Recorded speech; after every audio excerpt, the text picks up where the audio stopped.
അതുകൊണ്ട് മുജാഹിദുകളെ സംബന്ധിച്ചിടത്തോളം ഒരു ഖുർആന്റെ വചനം എന്താ അറിയോ? ഖുതുബ മലയാളത്തിൽ നടത്തേണ്ട ഒരു നാട്. ഒരു ഉദാഹരണം, മലയാളികൾ ഇരിക്കുന്ന ഒരു പള്ളിയിൽ ഖുതുബ അറബിയിൽ നടത്തൽ പാപമാണെന്നാ ഖുർആൻ പറയുന്നത്. പാപമാണ്, അറബിയിൽ ഖുതുബ നടത്തിയ തെറ്റാണ്. അത് അമ്പിയാക്കളുടെ ചരിത്രത്തിൽ അത് കേട്ടിട്ടുണ്ടോ നിങ്ങൾ? ആ ഖുർആന്റെ വചനം ഹഖ തിലാവത്ത് എടുത്ത ഖുർആനിൽ പറയണെന്നറിയോ? മലയാളികളോട് അറബിയിൽ ഖുതുബ നടത്താൻ പാടില്ല. ഒരു നബി ആ പണി ചെയ്തിട്ടില്ല.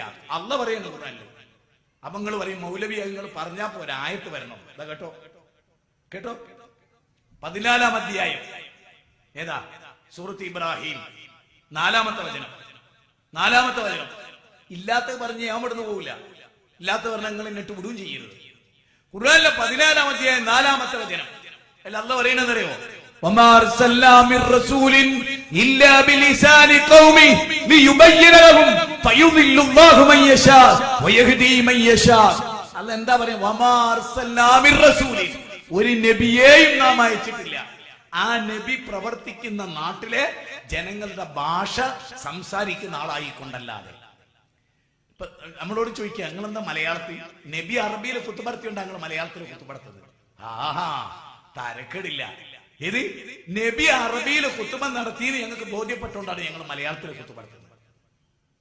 നബി അറബിയിൽ നടത്തിയോണ്ട് നിർബന്ധ മലയാളത്തിൽ നടത്തരുത്, അറബി പറയാൻ പാടില്ല. കേരളത്തിൽ ഒരു നബിയെ നിയോഗിച്ച പച്ച മലയാളത്തിൽ പ്രസംഗം, നിസ്കാര അറബിയിലും. മനസ്സിലാക്കി? ക്ലിയർ. ഖുർആനാ പറയുന്നത് ജനങ്ങളുടെ ഭാഷയിലേ സംസാരിക്കാവൂ. ഷമ്മ ഇസ്രായേല ഈസാ നബി പറഞ്ഞത് അങ്ങക്ക് എന്ത് മനസ്സിലായോ? ഈസാ നബി അന്ന് നാട്ടുകാരോട് പറഞ്ഞ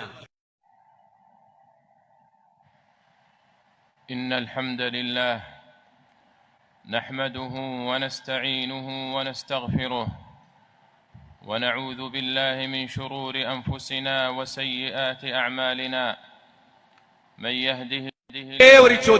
ഒരേ ഒരു ചോദ്യം, വെള്ളിയാഴ്ച ഖുതുബ എന്തിനാ കൂട്ടരെ? വെറുതെ ഒരു സംഗമം, വെറുതെ ഒരൊച്ച, ഉസ്താദിന്റെ മനോഹരമായ അറബിയിലെ ഒരു ഒച്ച. ഇതല്ലാതെ എന്താ അവിടെ? ഒരു ഖുതുബ കേട്ടിട്ട് കരയുന്നുണ്ടോ? നിങ്ങളുടെ ഖുതുബയിലൂടെ ഒരു ഈച്ച നന്നായിട്ടുണ്ടോ? ഒരു മനുഷ്യൻ പോകട്ടെ. അല്ലാഹ് പറയുന്നു, കേരളത്തിലെങ്ങാനും ഒരു നബിയെ അള്ളാഹു അയച്ചാൽ ആ നബി മലയാളത്തിലാണ് സംസാരിക്കുക.